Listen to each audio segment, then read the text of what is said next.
Hello दोस्तों, मैं हूं डॉक्टर मौज़म रशीद और मैं आज आपके लिए लेकर आया हूं एक ऐसा टॉपिक जो बहुत ही नायाब है और जो उस वक्त भी बहुत कामयाब था और आज भी बहुत कामयाब है। जो लोग इस पद्धति के बारे में जानते हैं उन लोगों को पता है कि नाव डिग जाने से क्या क्या कमी जिस्म के अंदर हो जाती है और क्या क्या कमी आ सकती है।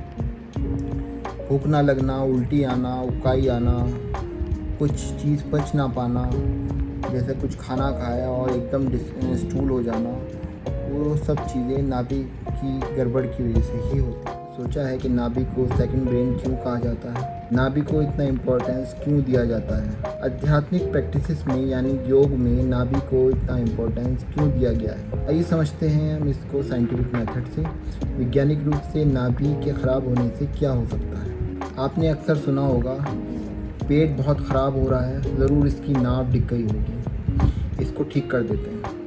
हालांकि मेडिकल साइंस इस नाव डिगने वाले कॉन्सेप्ट को नहीं मानती है, लेकिन जो लोग इस समस्या से जूझ रहे हैं और हम जैसे लोग जो इस समस्या को ठीक करते हैं, और पुराने तो सब दादी नानी सब जानते हैं कि नाभि डिग जाने से क्या होता है। नाव हिल जाती है, नाव डिग जाती है, ऊपर चली जाती है तो ये हो जाता है, नीचे चली जाती है तो ये हो जाता है, कॉन्स्टिपेशन हो जाना, लूज मोशन हो जाना, पेट में कुछ पचना नहीं, जैसे ही खाया और खाना खाने के साथ साथ स्टूल डिस्चार्ज हो जाना, और सालों साल तक लोग इसका ट्रीटमेंट कराते रहते हैं मगर कुछ लाभ नहीं होता है। अगर जो नाभि अपनी जगह से डिस्प्लेस हो गई है, अगर हम उसको सही जगह पर ले आते हैं तो पेट ठीक हो जाता है। बहुत सारे पेशेंट हमारे पास आते हैं जो ठीक हो जाते हैं। एक ऐसी चीज़ है जो ऑनलाइन नहीं हो सकती, वो तो हमें ठीक करनी ही पड़ती है टच करके। समझते हैं नाभि इतनी इम्पोर्टेंस क्यों है। आप अपनी माँ के पेट में होते हैं, उनके गर्भ में होते हैं, तो आप भोजन कहाँ से करते हैं? जी हाँ, आप भोजन मुंह से नहीं करते हैं, बल्कि भोजन आप नाभ से करते हैं। नाभ ही एक ऐसी चीज़ है जिससे माँ और बच्चे का कनेक्शन जुड़ा रहता है, और भोजन और सांस दोनों ही चीज़ें बच्चा पेट के अंदर नाभि के मदद से ही करता है। यदि बच्चे को माँ से अलग किया जाता है तो तुरंत ही नाभि काट दी जाती है। इतनी इम्पोर्टेंस है नाभि की हमारी लाइफ में, क्योंकि इसलिए काट दी जाती है क्योंकि बच्चा अब तैयार है मुंह से भोजन लेने के लिए। अभी आपने सोचा है जो नाभि माँ के पेट में हमें भोजन दे रही थी, हमारा पालन पोषण कर रही थी, अच्छा वो इतनी डोरमेंट हो जाती है बच्चे पैदा होने के बाद कि हम उससे कोई काम ही नहीं देते हैं, सिर्फ शो की चीज़ रह जाती है। जो लोग नाभि को एक्सपोज करते रहते हैं उसका महत्व जीवन में नहीं रह जाता।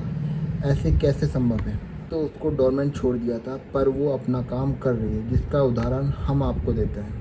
लंबा बनियान कॉटन का पहनकर सोते हैं, उन्होंने कभी ना कभी ये एक्सपीरियंस, ये अनुभव किया होगा कि उनकी नाभि में कुछ वाइट कलर का कॉटन रखा हुआ है। सोचा ये कॉटन कहाँ से आ जाता है, कौन रख जाता है ये कॉटन?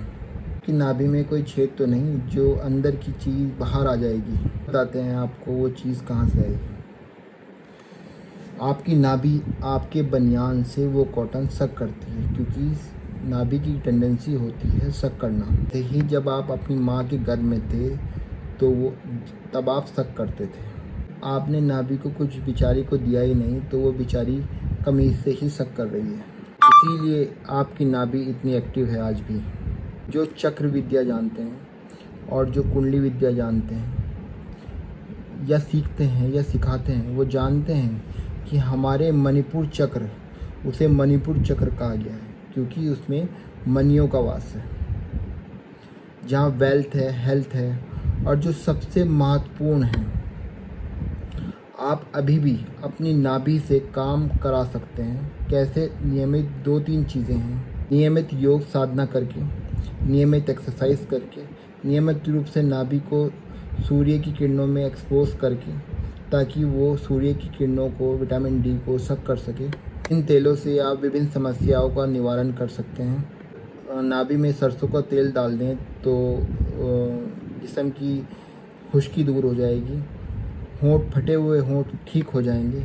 इसी तरह नारियल के तेल डालने से कुछ और लाभ होगा, बादाम के तेल डालने से कुछ और लाभ होगा। अलग तेल डालने से पूरे शरीर में उसका इफ़ेक्ट जाता है। ये आपके बॉडी का सेंटर पॉइंट है। सेंटर पॉइंट सबसे महत्वपूर्ण होता है क्योंकि उससे पूरा शरीर कनेक्ट होता है। वाकई में ये सेकंड ब्रेन है।